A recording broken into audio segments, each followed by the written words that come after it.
Kollege, wie der Walter schon sagte, hier, ja. The flag was more than death. Forward, forward. Bring out the glorious fanfares. I still remember, youth doesn't know any danger. That's how it went. With fists we meet whoever stands against us. The flag is more than the death. That's how it went.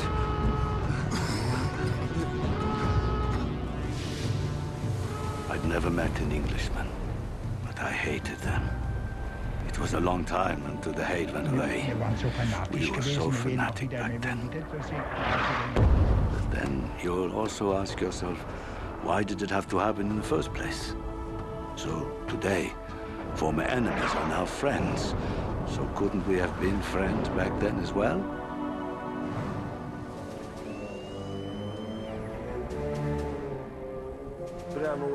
You have to imagine a ship so powerful it could bring an entire nation to its knees. For me, the Bismarck was the Death Star. It was a kind of mechanized warfare that hopefully will never exist again. It was this monstrous piece of steel that held together no matter what the British could throw at it. And when it finally sank, it became a legend with the same kind of force in the human imagination that Titanic had.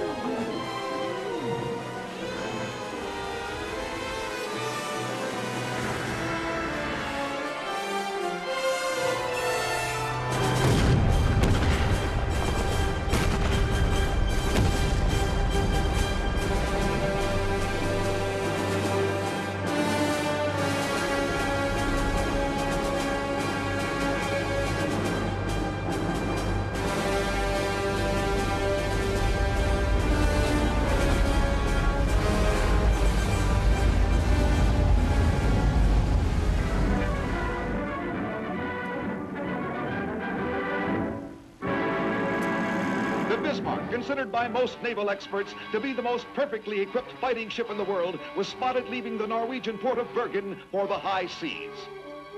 Britain's largest warship, the Hood, joined in the hot pursuit. Events were to end tragically for the majestic English craft as she was sunk by the Bismarck during the ensuing battle. But England was to have its revenge. The battleships Rodney and King George steamed to the scene along with over 100 other vessels. After a pursuit of almost 2,000 miles, the Armada caught up with the Bismarck some 400 miles west of Brest, France. It was the Dorsetshire who finally landed the coup de grace that sunk the mighty German battle wagon. Only 100 of her crew could be saved. The rest had gone down with her ship. The highly vaunted Bismarck had been sent to the bottom in one of the most historic moments of World War II.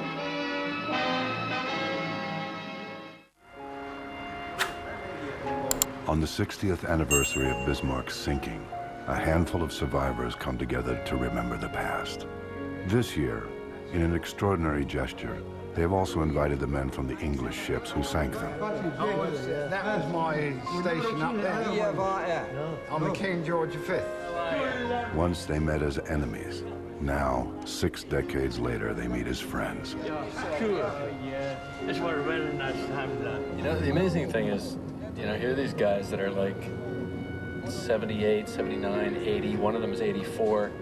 And you can see why they're survivors. You know, here you had hundreds and hundreds of men going into the cold, you know, North Atlantic waters. And these are the guys that made it. I mean, you can see why, because they have the will to live. They're healthy, they're fit. You know, 80-year-old guys that could probably run me around the block. I really admire them. You know, you can really see that they have a spirit of life about them.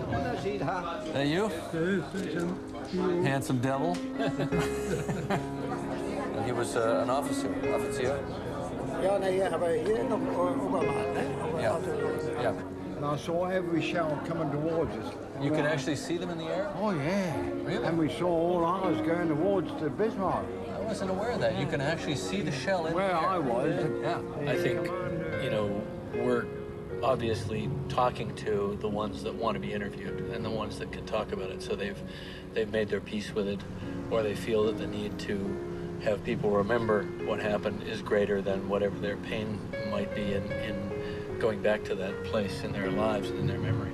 But I know that they've said that when they went back home after the war, they couldn't tell their friends that they were, you know, there were things they couldn't talk about because people would not understand. What did you feel when you saw Bismarck for the very first time, when you walked up to the ship? Ein sehr großes Schiff hier. Und, it was a very big ship. And I thought, when you get on this ship, nothing can happen to you. Everyone believes she was unsinkable, so you felt safe too.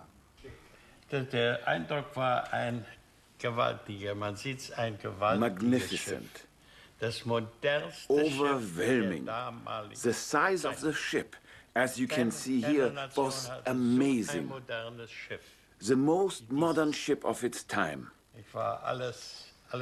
Every ship that came after the Bismarck had learned from it, learned from us. Es ist sicherlich nichts Geheimes, wenn wir heute. Back then, I was 18 years old, and I, and many others, of course, we were convinced this is the right thing to do.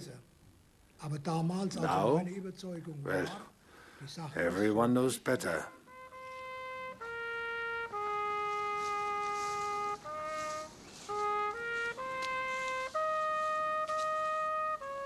From the time Bismarck set out on his first sea campaign, Operation Rhine, it only lived 9 days. These men were among the 115 sailors who survived. 2,300 of their shipmates perished.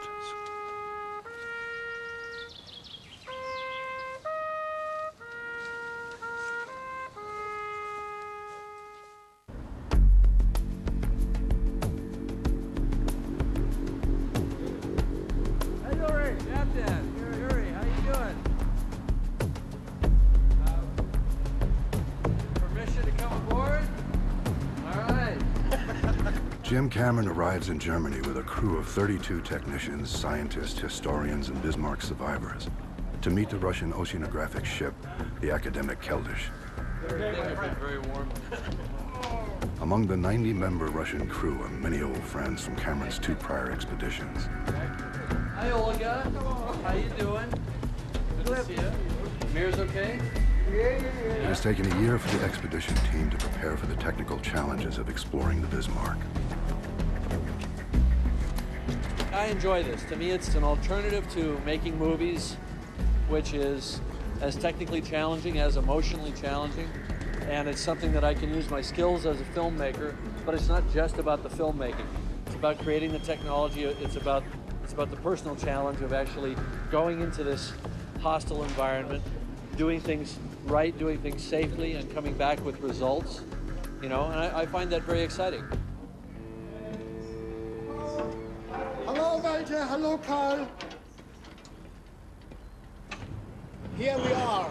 Welcome aboard the Keldysh. I've done so much work at the Titanic wreck over 2 expeditions and never really had access to the survivors, their perspective, their emotional perspective. So I've always had to wonder, I've always had to create it in my mind based on things that might have been written. But having them right here gives it an immediacy.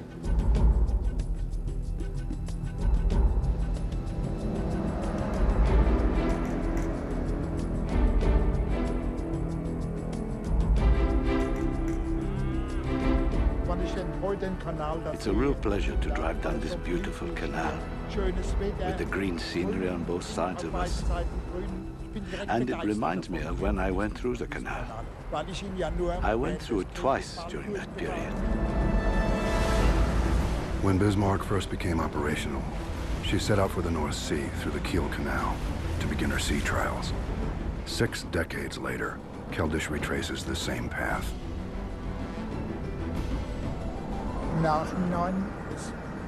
Looking back, I would say that we have been used by the government of the time. As young men, we risk our lives. But for whom? Well,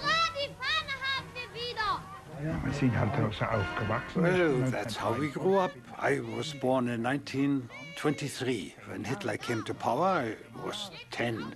Then we went through the whole drill, young folk, Hitler Youth, and on Saturdays there was national holiday. That's when we did all kinds of sports, shooting exercises and so weiter and so weiter. I was in the Marine Hitler Youth. The ulterior motive was play and prepare for the real thing.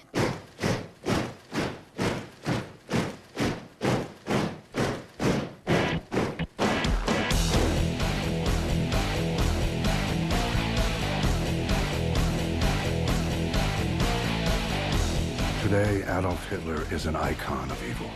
But to Karl and Walter, and thousands of boys like them, he was a living god. He guided them beyond morality, swept them up in the hysteria of the Nazi cult. He channeled their anger and their patriotic spirit with calculated precision, capturing young hearts better than the biggest rock star.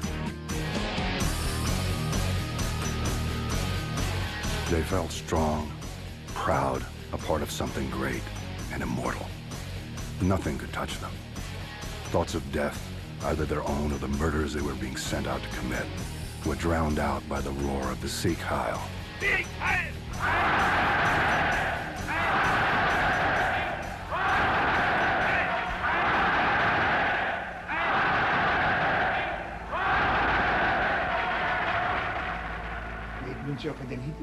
We just have to admit, our generation would have gone to hell and back for Hitler. Everyone can hear that from me. It sounds crazy, but we were proud to die for the fatherland. That's the way it was. As if you were a hero to do so.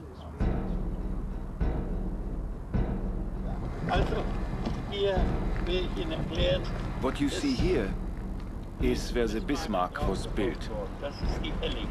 This entire area, the Helling, is where she was built and let down into the water. Tauche ist dicht auf den Namen Bismarck.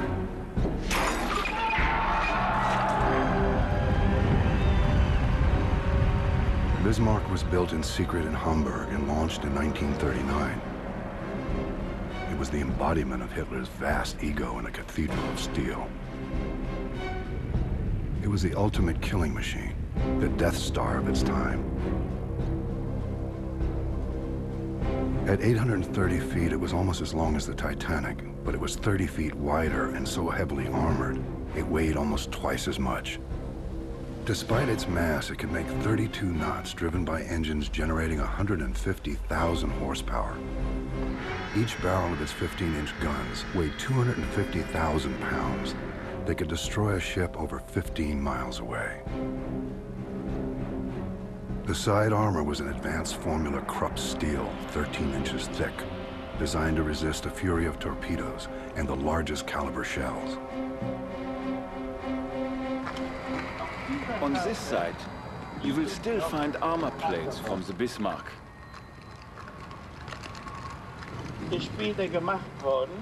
After all those years, I recognize them due to this incision, made here to analyze the steel. Pretty good steel, right? The German naval strategy at the time was ruthless. Bismarck's sole purpose was to hunt the convoys in the North Atlantic and destroy the ships bringing food and supplies to England, starving that country into surrender. Sink the ships, kill the crews, take no prisoners.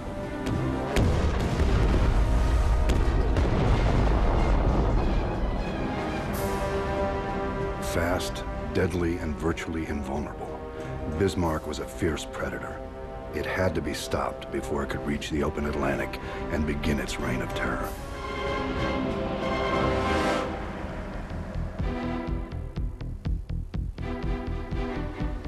It is the afternoon of May 22nd when Keldysh heads out to the open sea west of Denmark. 61 years earlier to the day, Bismarck was also steaming west into open sea at the beginning of its voyage after leaving safe harbor in Norway. Keldysh has no guns or armor. It's a ship of peace, the largest oceanographic research ship in the world. The Russian word for peace is Mir, and Keldysh is the mother ship for two deep submersibles called Mir 1 and Mir 2. There are only 4 submersibles in existence capable of diving to 20,000 feet, and Keldysh operates 2 of them. The Mirs are the only double subsystem in the world and have the most powerful batteries of any deep submersible, making them ideal for lighting up the depths where no sunlight has ever penetrated. The architect of the Mir program is Dr. Anatoly Sagalevich, who not only designed the Mirs, but has logged the most hours piloting them. Пусть задача сложна, мы решать все должны до конца с открытым забралом. As the head of the Russian manned submersible program, Anatoly is chief pilot, chief scientist, and the unofficial mayor of this seafaring village called Keldysh. Jim's brother Mike is the designer and builder of most of the deep-sea technology used on the expedition. Mike's remotely operated vehicles, or ROVs, will photograph for the first time ever the interior of the Bismarck wreck. They are nicknamed Jake and Elwood. This ROV is designed to go inside of a wreck. If you took a normal ROV in there that had a tether, it would get hung up very quickly. This ROV pays out its own tiny fiber, and it pays it out like a spider spinning a web, so that if it goes around a corner and goes around a bunch of debris, the ROV just pays more out. So you can go in one window or door and come out a whole different place on the wreck.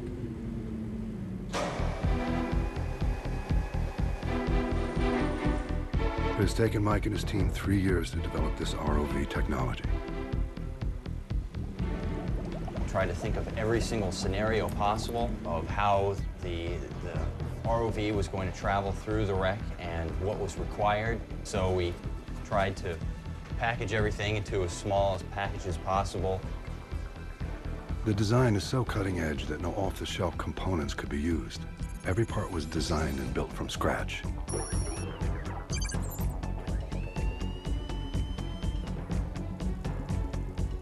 Jake and Elwood each carry 2,000 feet of fiber optic cable. Inside the cable are 2 tiny glass fibers, only half the diameter of a human hair. I'd say we're about still 2 pounds negative. Probably want to dive it slightly negative. Video of what the ROV sees, as well as flight control signals, race along the fibers as pulses of light. The delicate glass fibers are the pilot's only link to the ROV. Damage them and the vehicle is lost. Based on the blueprints from the shipbuilder, Jim and his team have made detailed diagrams of every deck of the Bismarck. With the help of the survivors, they are attempting to compile a list of access points to the wreck, which might be large enough for the ROV to get inside. Start with where your workstation was, where your duty station was on the ship, right? Dienststelle zuerst. The secret encoding room. Ah, the wood deck, the outer deck, yeah. Ich war also auf der Geheimschreibstube. I was stationed at the secret correspondence room, and my daily duties were to analyze any correspondence or intelligence coming from the outside. We never knew a thing down below. We were kids. Officers were like gods to us. We never asked, and we were never told. But we were allowed on deck as we got to Norway.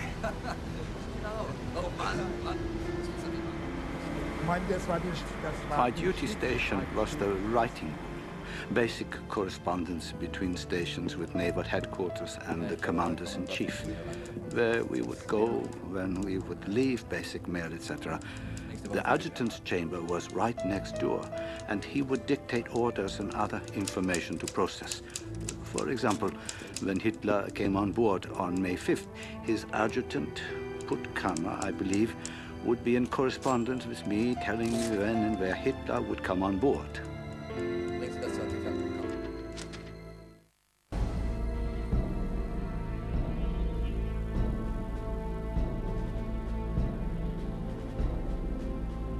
Admiral Lütjens took charge of our task force the week before we left.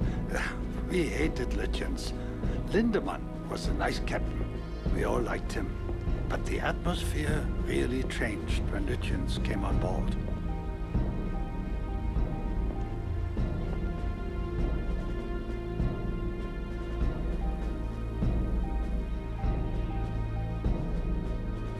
So, und was haben Sie mir jetzt zu erzählen? Ich mache Sie darauf aufmerksam. Admiral Lütjens was known as the man in the iron mask because his face was always set like steel. There were never discussions with his captains. He simply gave orders. Terse, sharp, to the point. No emotion, no feelings.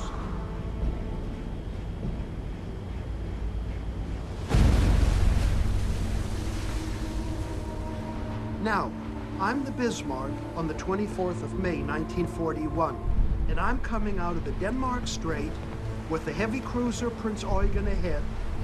You're the Hood and the Prince of Wales. Over the horizon, I can just barely make out your two ships. This is just an incredible distance. We're both moving fast. I'm going at 27 knots. I can barely see your superstructure. Imagine shooting that far. Feuer frei! Hood and Bismarck turned toward each other at full speed, like two armored knights, charging. Hood fires first. Bismarck returned fire. Fire! Feuer frei! Feuer frei! When you're firing at 27,000 yards, you're firing salvos. 4 or 8 shells. And you're trying to straddle the enemy's battleship. So you fire off, and you're watching very closely from up in the director tower, and you see the splash of shells. And somebody yells, over, short, straddle. And the minute somebody yells straddle, you start pumping more shots in.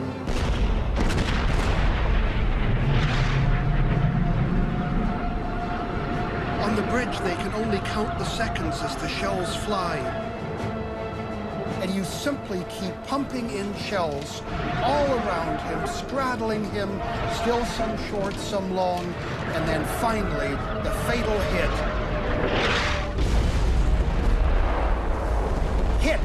Hit! The Hood's magazine has been hit. The explosion breaks the ship's back. As the Hood sinks, the forward gun crew heroically fires a final salvo.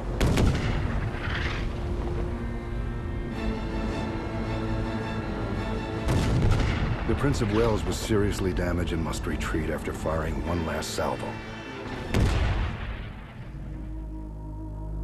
There were 1,415 men on the Hood when it exploded. Only 3 survived. Ja, das muss man sich tatsächlich immer wieder fragen. From childhood on, I was taught that the English were our enemies. I never saw an Englishman. I never talked to an Englishman. And yet, they were our enemies. And when we destroyed the Hood, after all the hurrah and hurrah from the ship, we looked at all the sailors lying out there in the ocean. We didn't know how many had survived, but many of us realized they are human beings like we are, and wondered, why are they our enemies?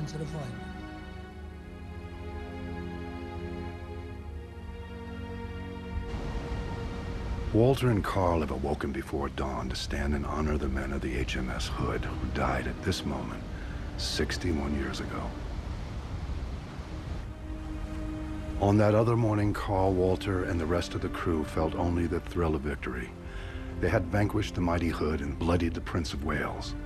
They were heroes of the fatherland. Bismarck was invincible.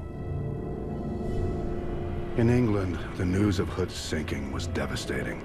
Winston Churchill, Prime Minister of England and fierce adversary to Hitler, understood instantly the terrible blow which had been dealt. The reaction was one first of disbelief and then of a national tragedy. The Hood was almost a loved ship. She'd been adopted by the British nation. She was the symbol of the Royal Navy. And now that symbol had been destroyed with what seemed contemptuous ease. It was a mortal blow to the English spirit at a critical moment. At that time, the English were terrorized by the nightly horrors of the Blitz, and starving as their supply lines were slowly strangled. The Nazi juggernaut seemed unstoppable. Churchill understood the stakes and responded with calculated fury. He pulled his naval forces from all points of the compass to converge on the Bismarck. There is absolutely nothing as vital to the nation at this moment as the destruction of the Bismarck. I don't care how you do it. You must sink the Bismarck.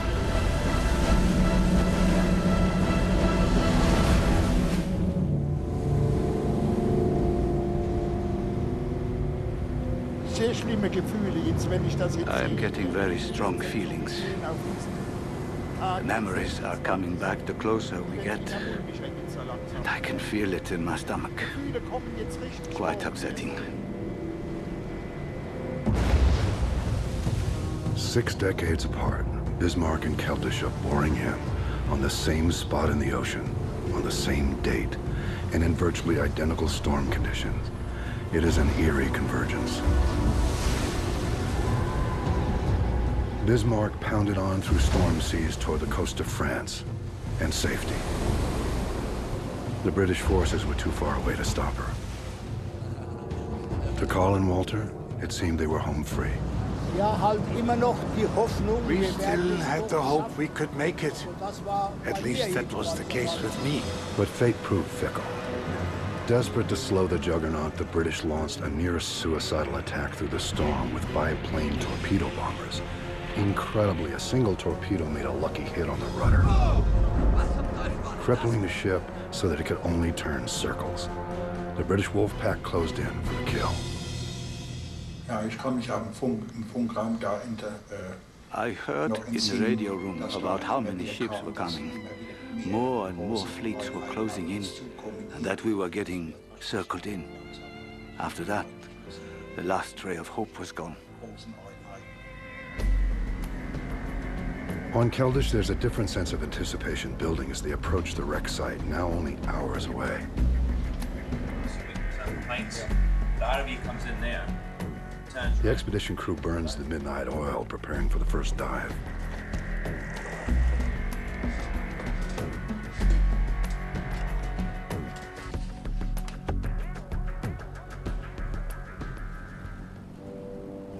As a gray dawn broke on the morning of May 27th, the crew of the Bismarck tried their best to prepare for the coming battle.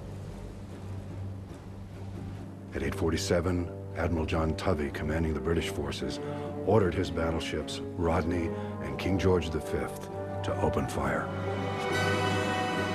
Rodney and King George closed rapidly, firing salvo after salvo.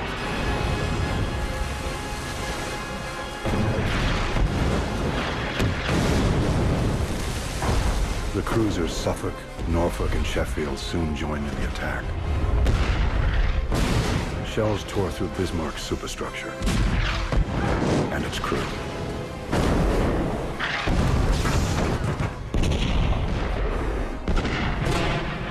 In all, 2,876 artillery shells were unleashed toward the Bismarck.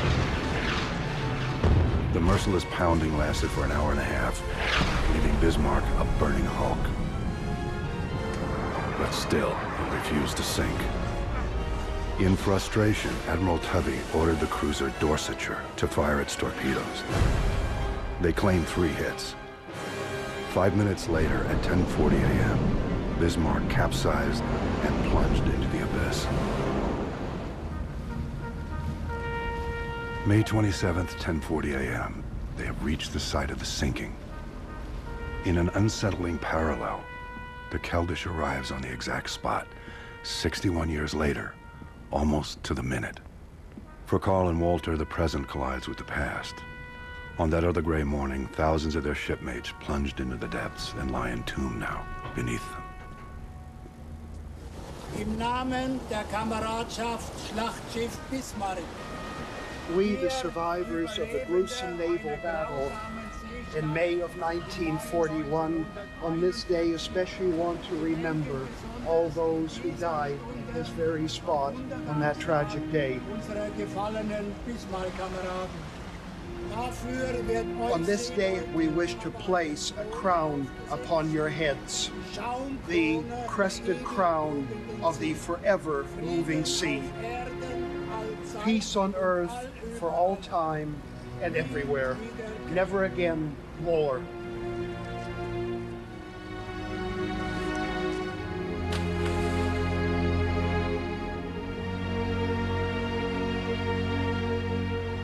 It affected me very much looking down into the water and remembering what had occurred 61 years ago at this very site.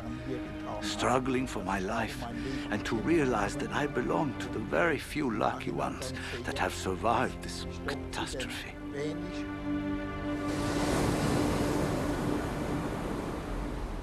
So step one is we do a nice pass, nice shot all the way down. Step two, we meet here, okay? And then we do some photography just in this area. Because it is a war grave, the wreck may not be disturbed in any way. All forensic analysis must be based only on imaging. So the coordination of lighting and camera operations is critical. Yeah, little moves. You know, we let the current drift back. Zhenya Chernaev is regarded as one of the best submersible pilots in the world. If it can be done with the Mir, Zhenya will do it. Can you land Mir on top of this hangar? I think it's possible to find a place.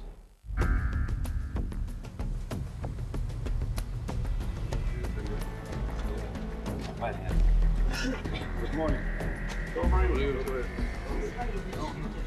Jen, when you're on the bottom, if you see some debris or you find the slide scar or something like this, we just need The most important ceremony of dive day is the Mir meeting. This is where the dive plans are carefully reviewed. A plot that we can look at afterwards. Yes. And if you have time, of course, we will...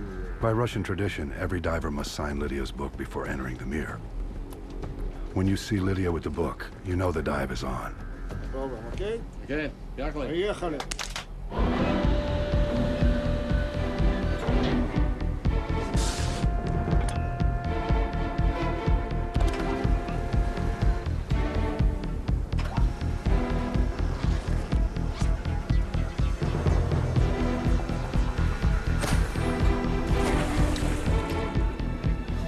Smile, everybody. This is me smiling. That's as much as you get.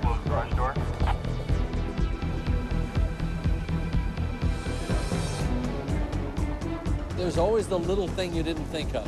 Thanks. See you in the sunshine. Everybody's thought about this for months. They've thought about the electronics, they've thought about the optics. You know, we have the GPS coordinates, we know how to get on the wreck site, we know how to get down there. So it's going to be some little thing that we haven't thought of. You know, it's what I always call the X factor. And it might be some little $10 part that fails at a critical moment. It's an enormous amount of pressure. There's all kinds of things on that sub that could go wrong. There's a lot of places to get tangled up on the wreck. There's lights that could implode. It's a roll of the dice. I don't have any great fears about human safety. The Russians know how to do what they do with the submersibles. The Mirs are fully capable and tested to 20,000 feet plus, so I feel pretty comfortable there. But, you know, always in the back of your mind is the fact that you are hitting human technology and human cleverness against the force of the ocean. And the ocean is not a trivial force to mess with.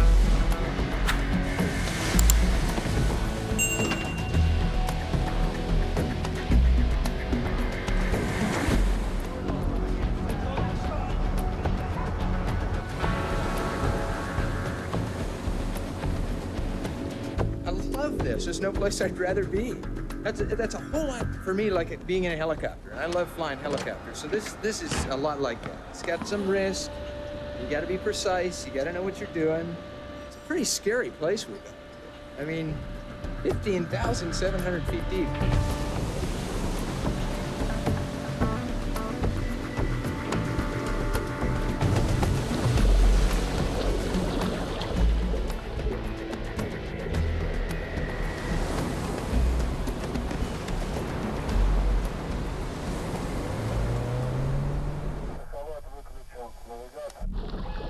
Mir 2 sensor booms are packing a wallop, over 8,000 watts of light. Mir 1 is also loaded for action with a stereoscopic high-definition camera system. Mir 1, Mir 2, we're starting our descent. Yeah, roger that. The dive has begun. The two submersibles are now free-falling toward the bottom, 3 miles below.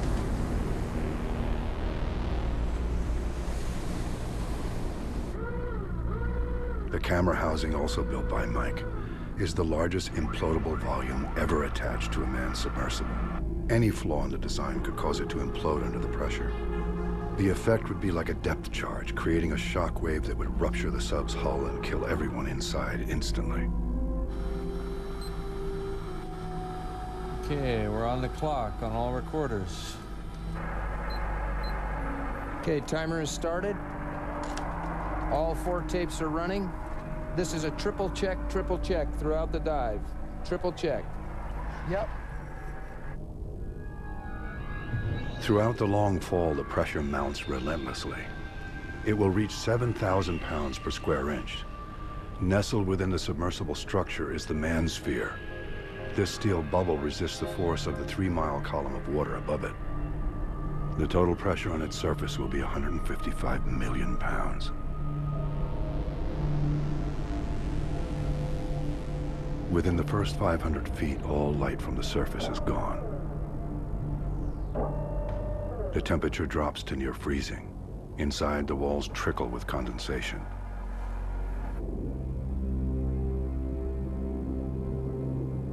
The 16,000-foot free fall to the bottom will take 3 hours. Bismarck made the same journey in less than 10 minutes. As it left the surface, buoyancy and hydrodynamic forces ripped away the stern. The ship plunged, a 35,000-ton steel missile pointed into the depths. The forces of the water roaring past ripped away the Admiral's Bridge, the mast, and the funnel. Righting itself, the ship then fell in this stable position for the rest of its descent into darkness.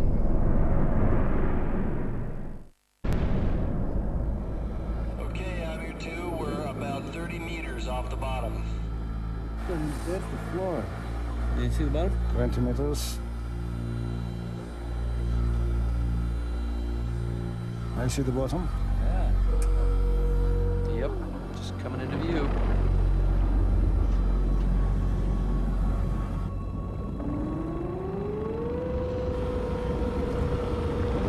Beautiful. This is like landing on the moon. Sure is. Whoa, look at this silt we're throwing up. After its 3-mile fall, Bismarck hits with tremendous force, forming an impact crater and hurling up enormous clouds of debris. Mir 2, this is Mir 1. We are on the bottom.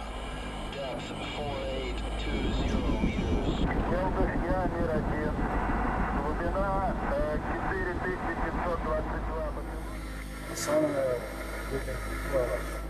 We're definitely looking toward the slope. See, we're facing the mountain. Bismarck has hit the side of a volcanic seamount. It begins to slide downhill, plowing a deep trough in the bottom clays. Now 100,000 tons of water sucked down by the falling ship blast onto the slope, becoming a turbidity flow, a kind of liquid avalanche. The turbidity flow shoves the ship hard, turning it sideways to the slope. Pieces of the ship which have impacted in its path are now swept aside. The hull bulldozes the seafloor ahead of it, starting an avalanche. The bow carves deeply into the mud, cutting across the slope to the west. The Leviathan finally comes to rest. It has slid down the mountain 2/3 of a mile. It's all disturbed bottom, so we're right in the middle of the avalanche. You can just see where this stuff was just ripped up, tumbled.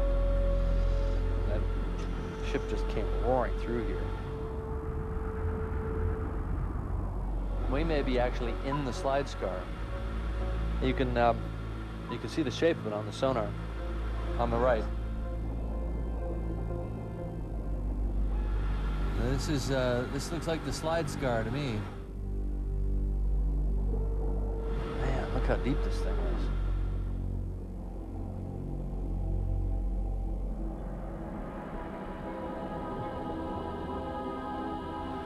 Like a giant bulldozer just plowed through here. Absolutely, yeah, yeah. Just follow the wall. It should lead us right to the wreck.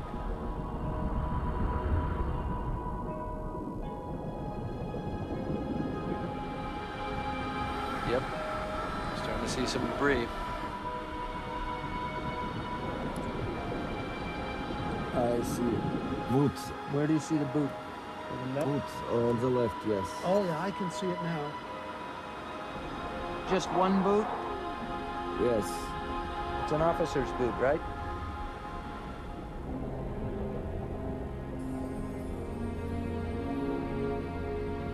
I'm here too. What's your 20? We're moving south through the debris field and we're seeing some larger objects. Holger, any ideas what this is? Copy that. We're just It's a searchlight, Mike. Okay, I agree. Yeah, there's the louvers. See something? Yeah, something there.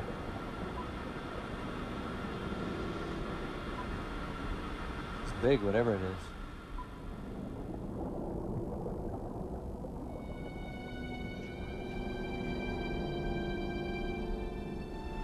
It's the bridge. It's the Admiral's Bridge. See it? Yeah, see the windows? It's landed upside down. There's the bridge wing platforms. Powerful currents ripped away the Admiral's Bridge as the ship plunged. 10 minutes later, it impacted on the sea floor. Bismarck's hull then shoved it aside, and it came to rest upside down. Really give you an idea how big that thing is. That thing is huge. It's like a 4-story building just fell out of the sky.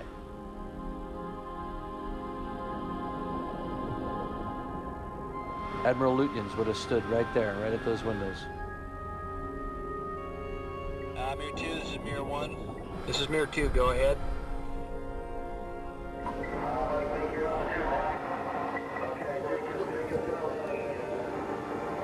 Get that fell first north, Miracle.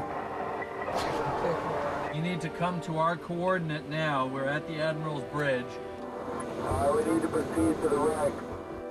Okay, we're proceeding to it now. Let's adjust the sonar here.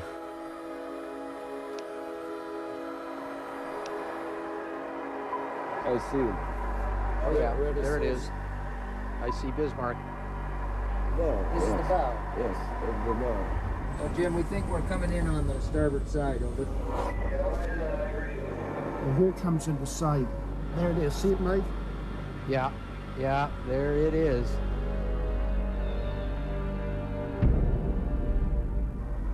Yes, we have visual on the wreck now.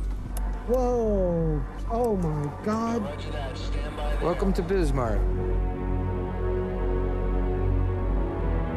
Guys, you need to come up to deck level and get oriented on the wreck. Okay, he's coming up now. My God, this is incredible. God, it looks like a mountain we're climbing up. There's the armor belt. And I'll tell you right where we are in a second. You are right here. Right here, Jenny.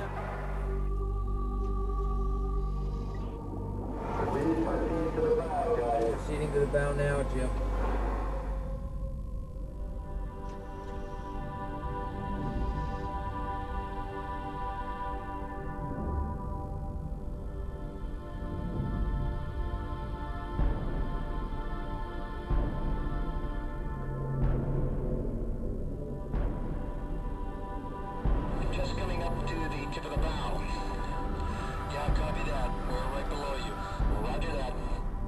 It's beautiful. Look at that. Yep. Wow. Holy Toledo. Oh, my Lord. Мир 2, мир 2. Следите за мной, следите. Следи, Женя, Женя.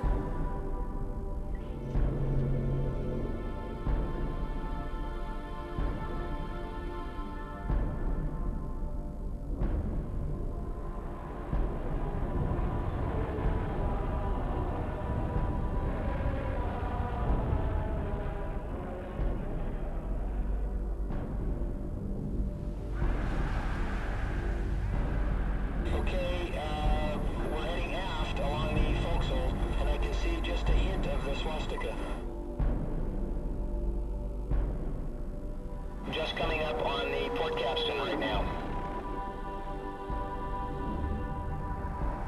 See all this sediment on the deck from the slide. Right. But the teak is all here. Look at that. Boom! Yep. That just went through there, and who knows where that blew up. Probably made it all the way to the turret.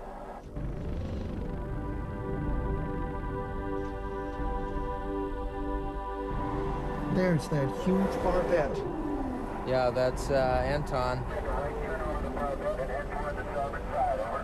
See that huge, huge opening right where the turret used to be.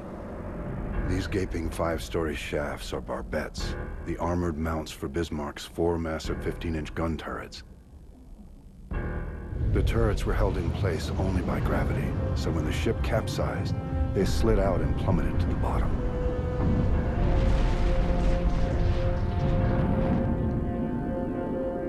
From the muzzles of its gun barrels to the back of its armor, each turret was over 100 feet long and weighed 1,900 tons.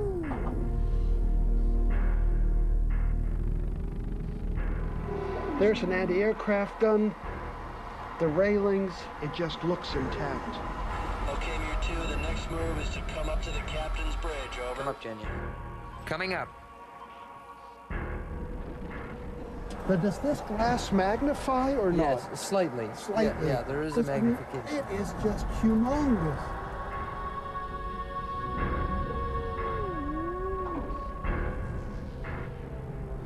There's the bridge. I see it. The captain's bridge, right? Yep. Lindemann and Lütjens would have fought the final battle from right in there.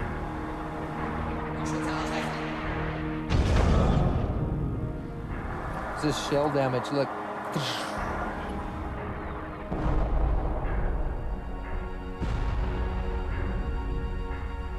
That is just unbelievable, Mike.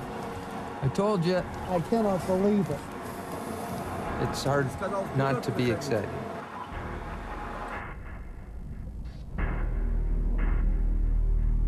The subs head aft over the secondary gun turrets. They seem surprisingly intact. Bismarck's 15-centimeter secondary turrets were as big as the main guns on most warships.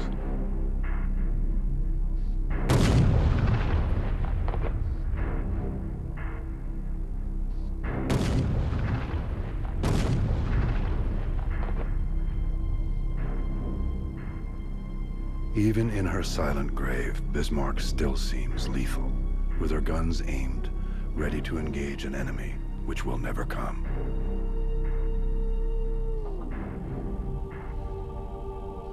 The guns are silent now, the barrels home to gentle anemones. A 10.5-centimeter flak gun still points skyward. It will be an endless vigil under a night sky which will never see a dawn.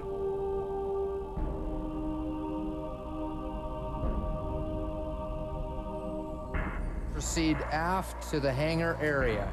Continue. Continue aft to the hangar area. Yes. And here's the catapult. There it is. Athwart ships right there. Yep.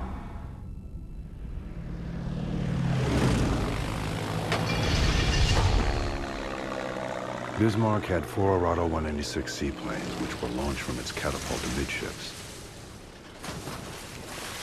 No one has ever seen inside the Bismarck's hangars to confirm if any of the planes still exist.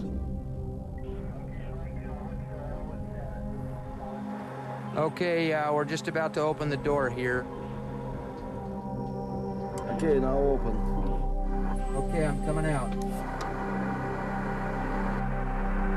Picking up. Looks good. Okay, Mike, what's that? Okay, it looks like it's neutral. I'm ready to go when you say so, over. Okay, roger that. Go ahead and start your work. Let's see you come down to the hangar and look inside, over. Copy that.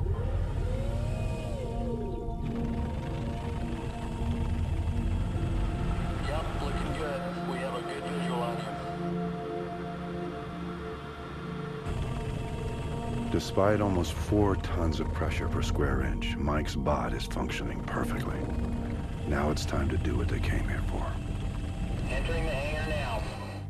Copy that.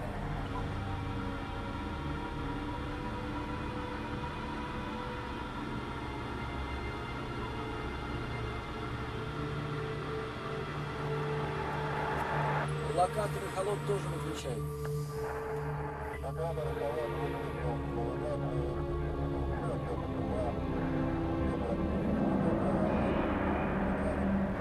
Voila, airplane. Airplane wreckage. See this? Here's the cockpit. The cockpit, Jenya. Jenya, you see the airplane? It's the fuselage. Airplane, yeah. It's the frame for the window.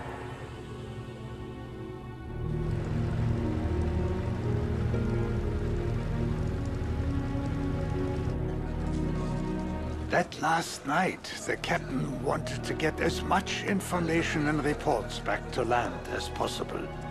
He wanted to send our seaplane back to land with our war diary. Everyone was giving the pilot messages and notes to loved ones back home. But the poor guy, they couldn't get the catapult to work, so in the end, he didn't go. So the hangar took a direct hit, right? Direct hit, yep. No, it blew the tail of that Arado to smithereens.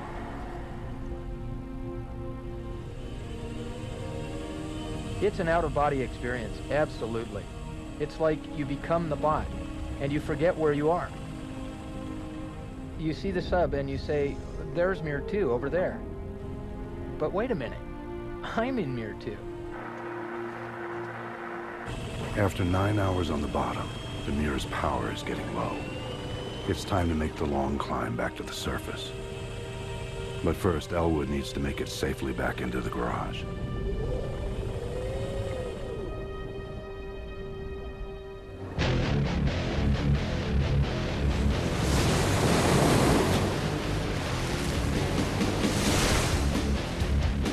Without the daring and the skill of Mir cowboys like Vladimir Petrovsky, it would not be possible to recover the Mirs.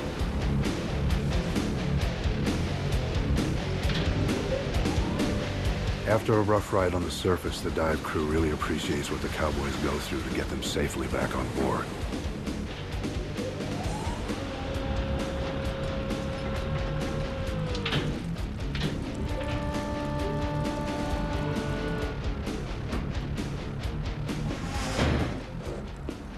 It's a spectacular sight. Absolutely spectacular. Hey. He's been waiting all day. Your ship is in pretty good shape. Is it? Yeah, yeah. Just comes out of the blackness as this kind of ghostly pale wall of steel. Very different look than Titanic. It was just exciting. I mean, my God, come along the ocean bottom. We just climbed up and up and up and up. I felt like I was going up a skyscraper.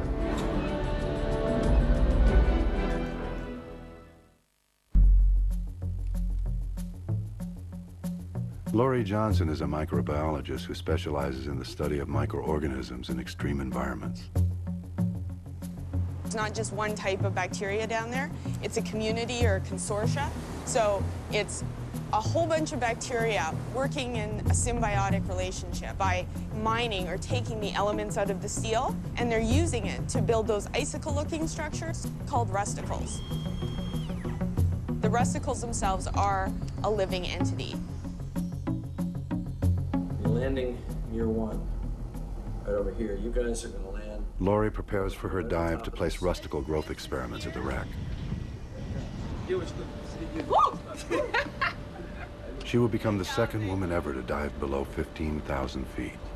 It's just going to be incredible to see in real living color.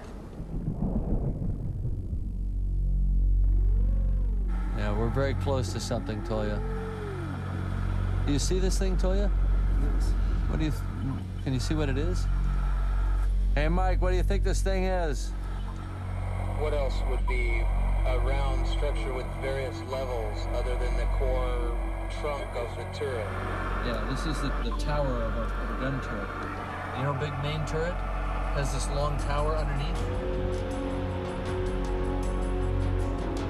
The turrets, weighing 1,900 tons each, slammed into the seafloor and were instantly buried. Their substructure towers were 4 decks high and had duty stations for 21 men. Now they stand over the turrets like monuments. The team is able to identify this turret by the number of its platforms and its position in the debris field. It is turret Dora, the gun farthest aft. During Bismarck's final minutes, Karl, Walter, and Heinz took shelter behind Dora just before diving into the sea. But very interesting, guys. I think there is a barrel sticking up out of the mud. It's just, I think, to your left slightly. Roger that. We see it.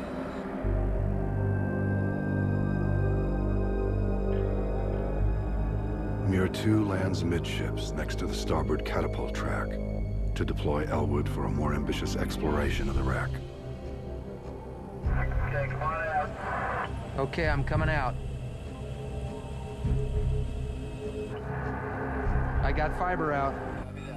Most of the British shelling came from port, leaving the upper decks severely damaged on this side.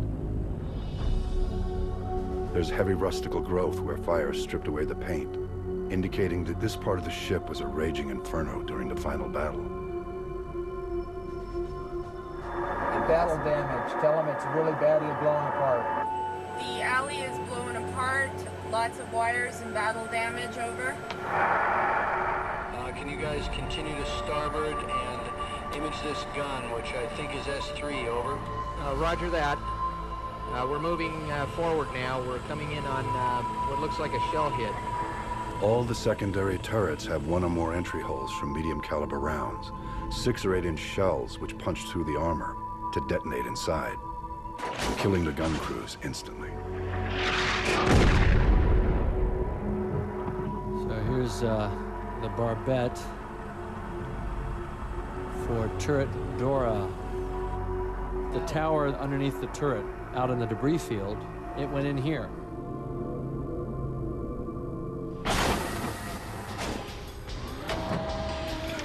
The main armament turrets fired 15-inch shells, which was so massive they required a hydraulic system to lift, load, and fire them. The shells weighed over a ton and traveled at 2.5 times the speed of sound. At impact, the armor-piercing shell burst through, hurling off lethal shrapnel, as well as a piece of the armor called the cartwheel, which becomes a second supersonic projectile. Cartwheel and shell then punch through inner walls, throwing off more deadly shrapnel.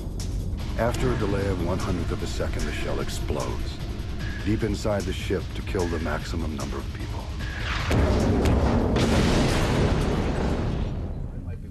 That shell might have blown up from underneath for all we know. It might have blown the radio room right out. So the British used the same type of armor-piercing shells. But did the British fire truly sink the Bismarck?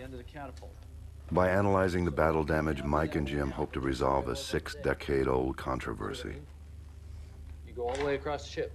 Was Bismarck sunk by shells and torpedoes, as the British claim?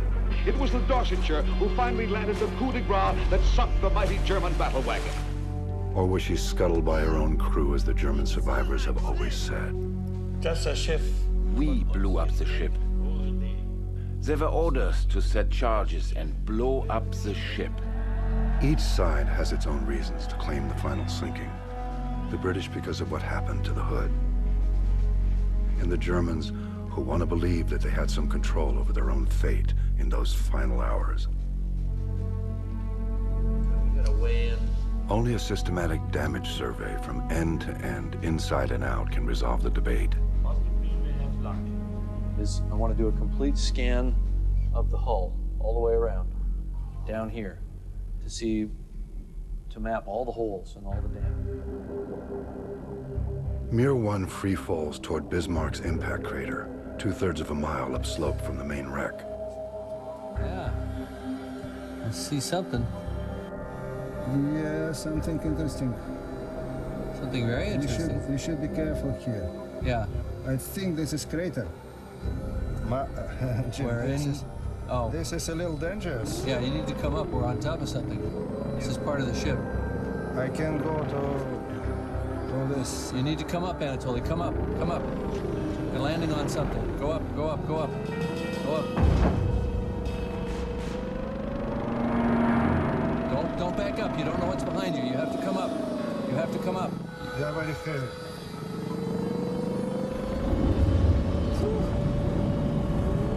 The enormous piece of hull lying far from the Bismarck is a mystery. Later, it will prove to be the key to unraveling the secrets of the wreck. We landed right on that son of a bitch, whatever it was. Just coming. This crater. Yeah, with a ship in it. Yeah. That's about as exciting as I wanted to get. You just see us landing right on something that, like, hooks us, you know? All right, good work. You got us out of it. He flew out of it. They begin their damage survey at the bow. Okay, I see something.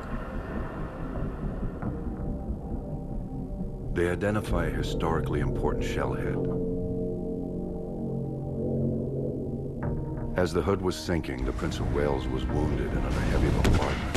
Fighting back desperately, its gun crew scored a critical hit on Bismarck. The shell blasted right through the bow from port to starboard, leaving an exit hole 6 feet across. That's a big Audi. That's the exit one right there. Damage reports came to the bridge. The Prince of Wales had scored 2 hits from 14,000 yards. The shot through the bow was above the waterline, but thousands of tons of water were pouring in because of the storm swell. The other round hit below the side armor, flooding a boiler room and causing a 9-degree list to port. The damage forced Lindemann to back off from his top speed by just a few knots, but enough to ultimately seal Bismarck's fate. Switchmaster Mir breaker 24-volt on position. Jim prepares to pilot Elwood deep inside the wreck. ROV power. You get a fantastic perspective on these wrecks that you don't get flying around them in a sub. You really are like a person, you know, like it would have looked to somebody walking the decks at that time. On the starboard side, a shell hole near Carl's office looks as if it might be just big enough to get inside. It's a risky maneuver. We're going to try to go in this hole, okay? But whether it's even bot rated, I have no idea. For better or worse, we're going in. I'm not even sure I can fit in here. Okay, we fit. Yep, you got it. Well, we're officially inside the ship. God, look at the damage. Kabang. Now, if I turn to my right, there should be a door. Okay, there's our door. Interesting, the growth around that door. Yeah. Now we're getting into something. I think we're going into Carl's office.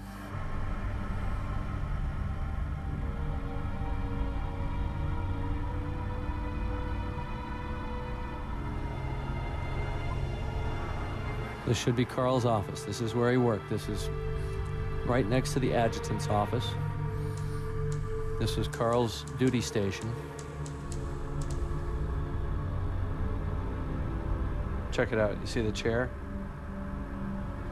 So you have to tell us if it looks familiar. 2 tables. Table and a table. Ja, der var irgendwie sådan regal her.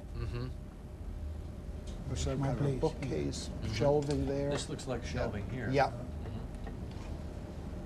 So this is a very long table So there's right a here. lange This tisch is der. en lange tisch, ja, that's right. 3 people sat there, one Ja, here, in the der other lange. one here. Yeah, Und da ging es hier along rum this und da long- saß noch mal einer da. On the long table at the far right end, a So third rum person. und dann saß da noch mal einer. We looked for your typewriter, but we couldn't find it. Wunderbar, da war eine Erinnerung wach. Yeah, that wakes up the memories. Eine Well Erinnerung said. wach. That's right where you were. Ja.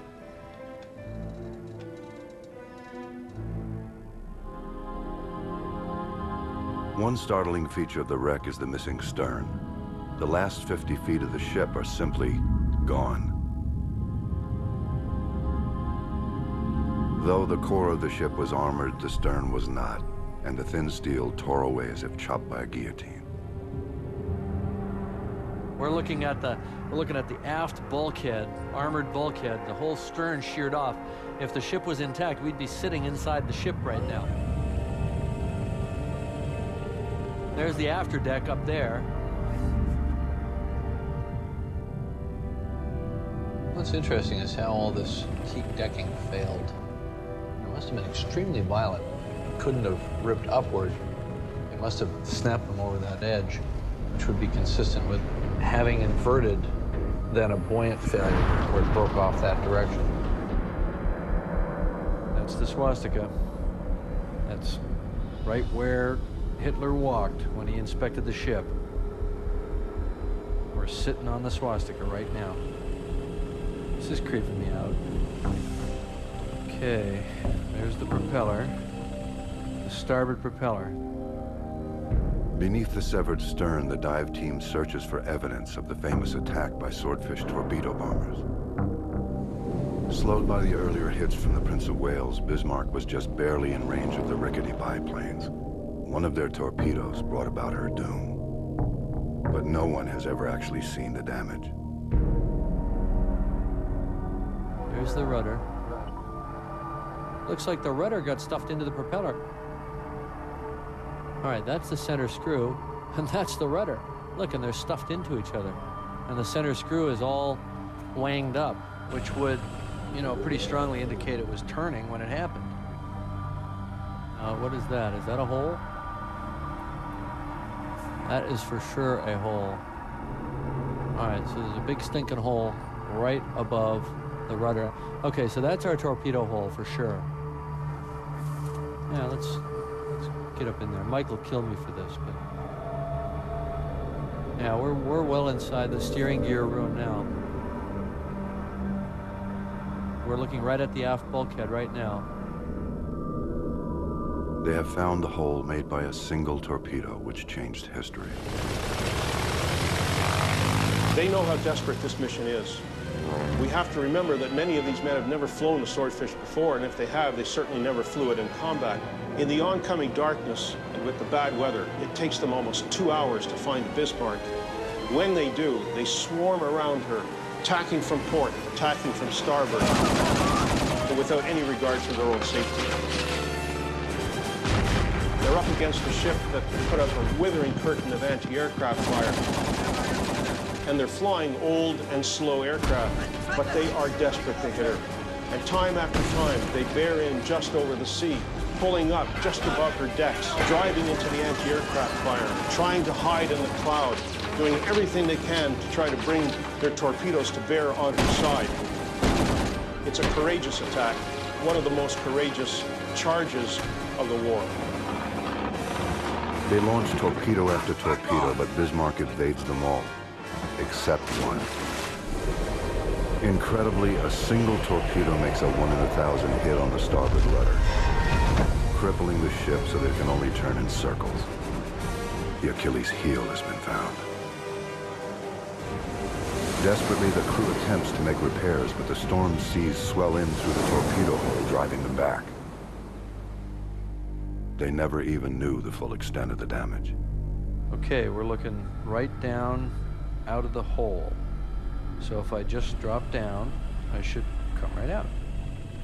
Given what we now know, despite all their best efforts, there was nothing that the Bismarck's crew could have done to clear the rudder.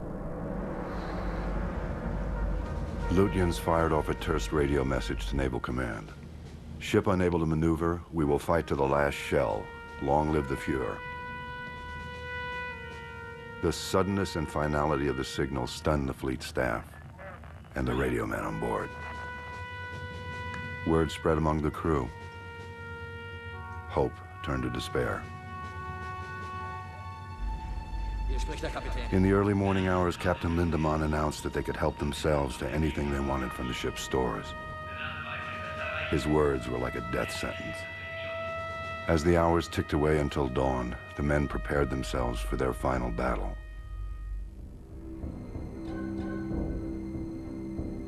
Is this damage right here? Meticulous notes are taken, recording the damage so that the battle can be forensically reconstructed.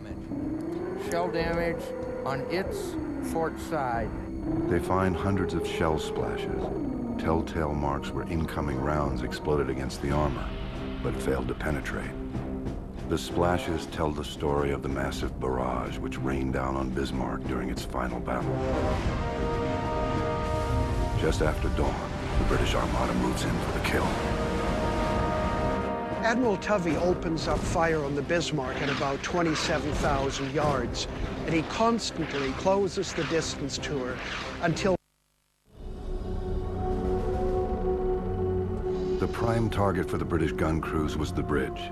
If they could take out the brain of the ship, they could render it helpless. The four-story Admiral's Bridge was swept away in the sinking. But Lutyens and Lindemann commanded the battle from the Captain's Bridge, which still remains. Just after the Captain's Bridge is an armored conning tower, from which the ship's main guns were directed. It's an armored vault with walls 14 inches thick.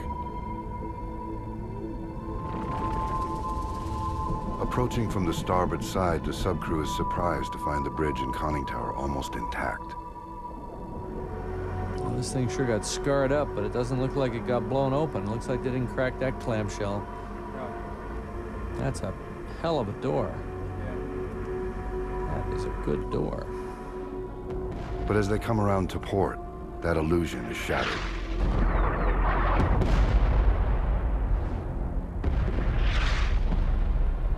The big guns of the British Armada have riddled the bridge and ripped it apart.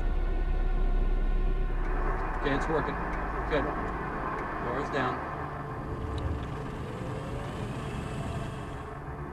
Let's see if we can get a look inside. This is the forward artillery director. Well, it was the battle nerve center of the ship. Chief Gunnery Officer Schneider directed all four of Bismarck's main turrets from inside the conning tower. At 9:02, one of Rodney's 16-inch shells scored a direct hit on the tower. The shell ripped across the deck and exploded against the armored tower, blowing off the 14-inch thick door. The concussion killed Schneider and the others inside, ending the coordinated command of Bismarck's guns. Imagine it rocked the Casbah when those shells hit it. God bless, look at these blast holes. Here, this is where that shell came in and blew right through the bridge. Firing from starboard at point-blank range, Rodney made the kill shot. A shell right through the Captain's Bridge. Boom.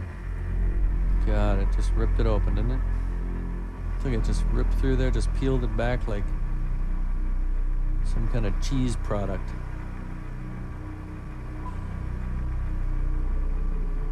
This should take us right into the bridge, if there's anything left to go into. So this big shell hole should be right here. Rodney's shell would have instantly killed Lutyens and Lindemann.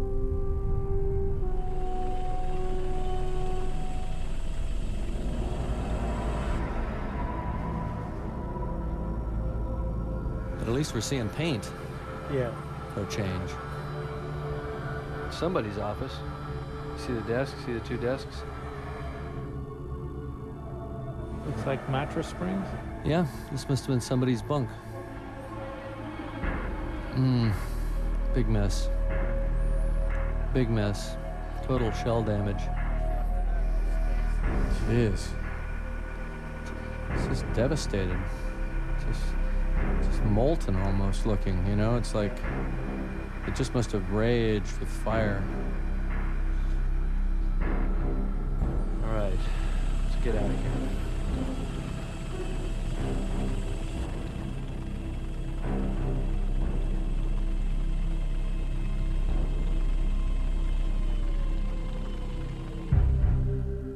Mir 1 completes the hull survey along the port side. Once again, the hull armor appears almost intact, in stark contrast to the ravaged superstructure.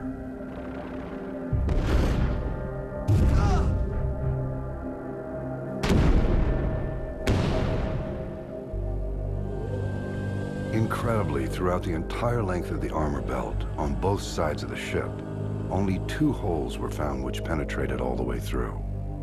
Both are on the starboard side, indicating they were 16-inch shells from Rodney. 2 other large caliber rounds punched through the lighter armor above the main belt. The British ships fired 2,876 shells at Bismarck. Over 700 of them were 14 or 16-inch shells which could have penetrated her side armor. The team is astounded to find that along 1,400 feet of side armor, there are only 4 penetrations, only 4 hits out of 700. If British shells weren't penetrating the hull, then they weren't sinking the ship. But what about torpedoes? Dorsetshire crew claimed to have made 3 torpedo hits in the last few minutes before Bismarck sank. Could these have been the fatal blows? To find torpedo holes, the team now needed to survey the lower hull, down at the mud line. Mike, we're seeing something pretty bizarre here. They have found something amazing.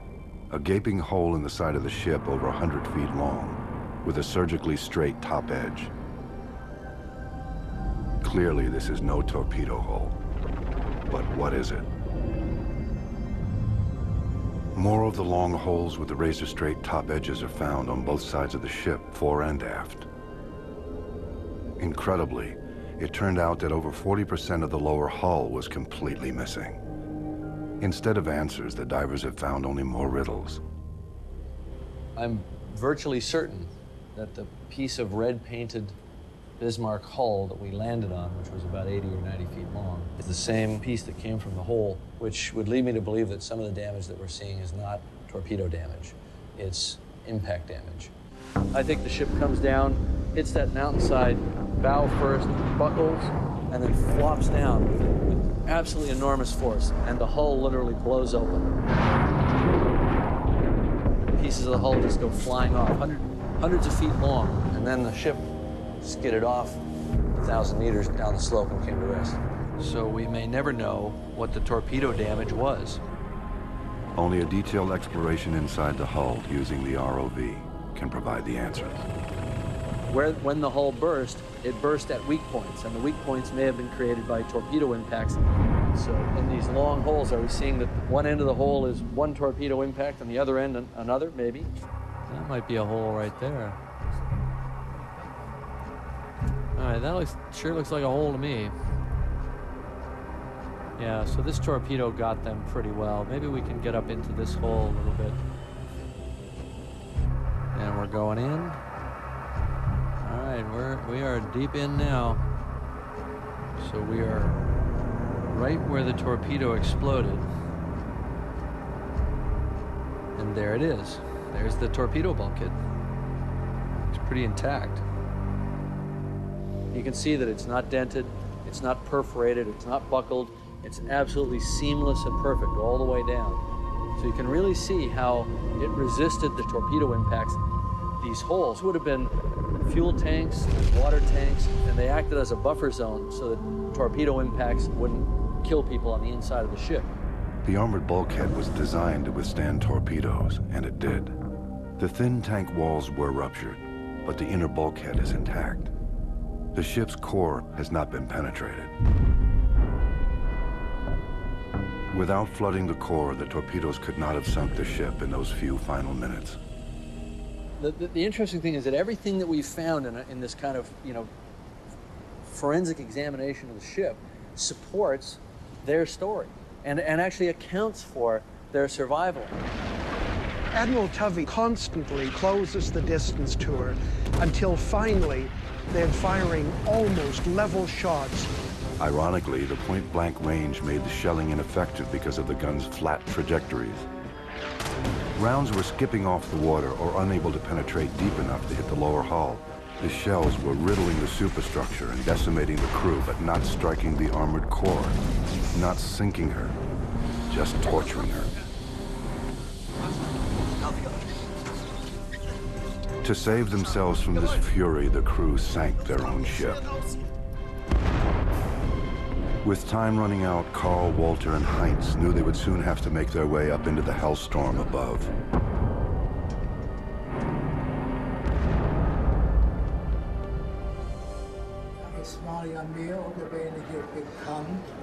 During the last battle, it was generally known that the signal had been given, abandon ship.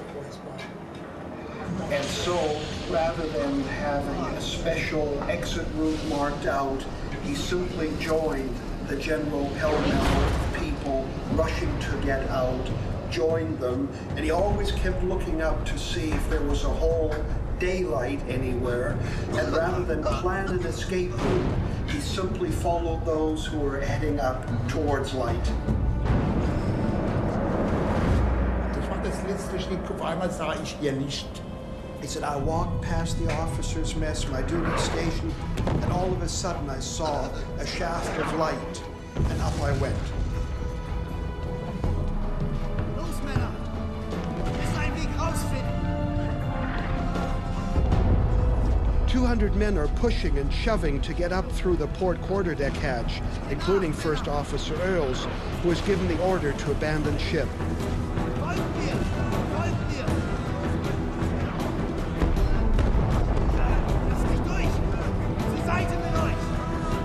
A shell penetrates the armor on the port side and explodes among them, killing almost everyone.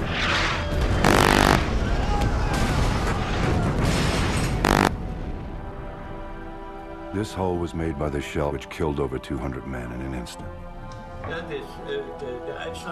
As he came up here, he went back this way to get to his locker to get a few personal items. Hier war das Shot. Now, and this is where the watertight door was. And as he was standing right here, a shell came right through here. Ich saß hier auf dem Winter. and he ended up on his ass right here. Oh, it blew you across the room. That's a literal translation. Yeah, got it. On his ass. Got Got that. Also, ich da Backbordseite. When I came out onto the deck port side, most of this was already in flames and destroyed. There were wounded men everywhere. And just like the old Bismarck saying states here, here runs blood and iron, literally.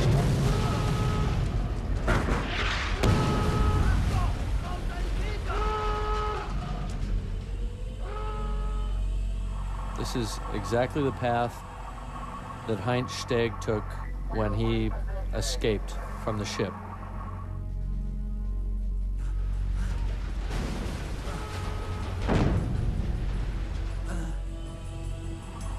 He came out here and to the right. See where this fair lead is to the right? That was underwater. The ship was listed over to this side. So over here, the quarterdeck was awash. The blood was running down the decks from all the wounded men that were piled, dead, dismembered, still alive, right over here, probably from this huge shell explosion that was aft by the turret. There's a big hole in the deck right there. This is where Heinz Steg met a friend of his who had his legs blown off, right where the spotlight is right now, according to Heinz. And the guy asked for a last cigarette, and Heinz gave it to him.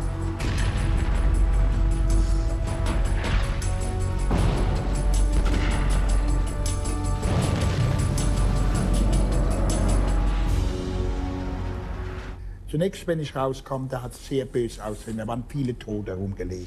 When he came up at Dora, he said it was just a grisly scene.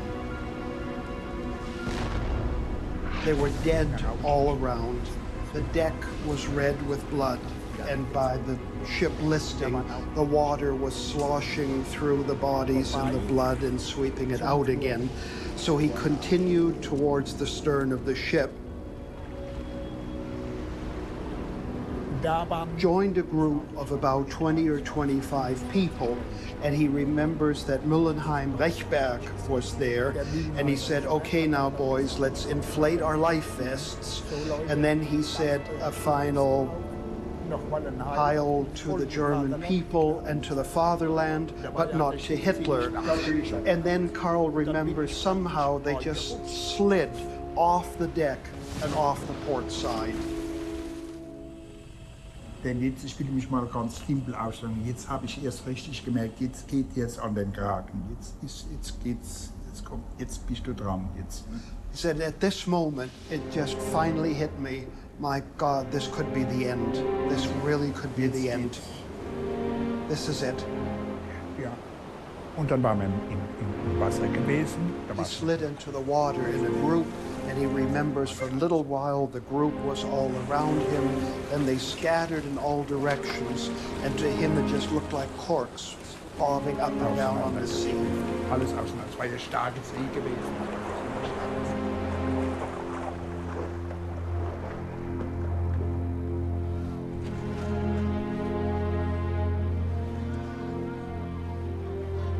The Dorsetshire and the Maori went in to rescue survivors, but left after sighting a U-boat. 1,000 men were left to die in the freezing water.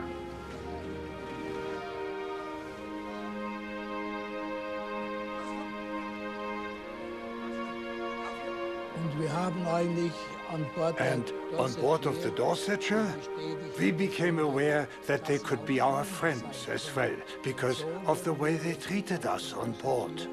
We couldn't have been treated any better. That's how you treat friends, not foes.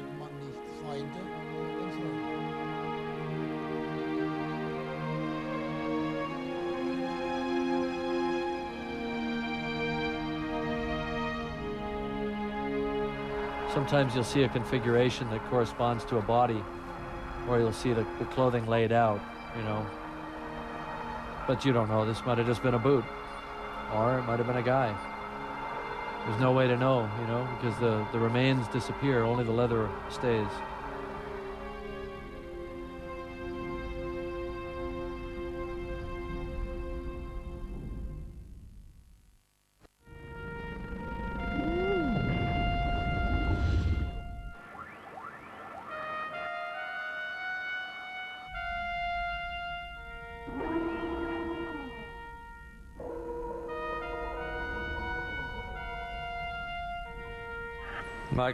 Michael Weiss, everybody standing by, please read the words on the plaque, over.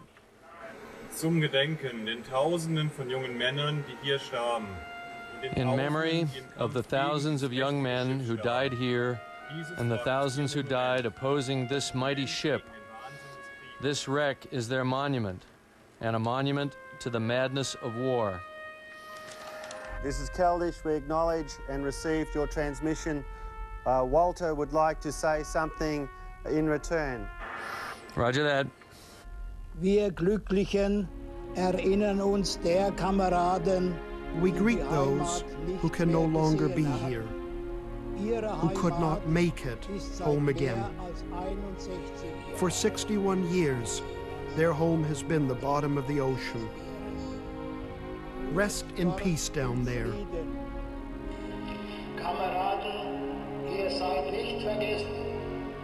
Comrades, you are not forgotten. We will remember you, and hopefully in the time of peace.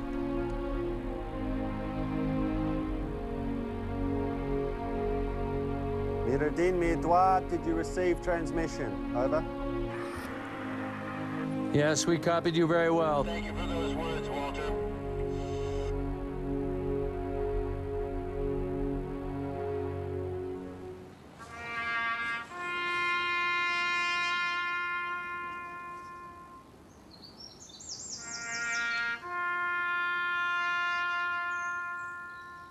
former enemies, now standing side by side.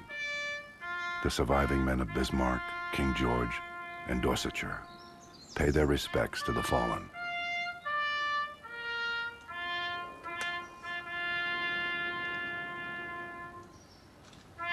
There are wounds from which the heart can never heal. And though they lived, their lives were taken, shattered and changed.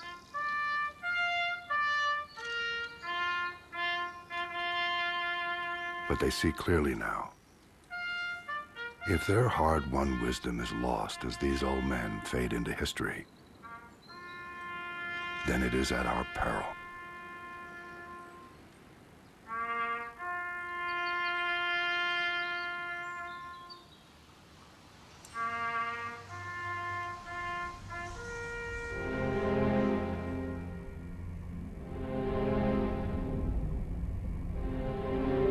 The great battleships are gone, like the reign of the dinosaurs, but only because they've been replaced by more fearsome weapons.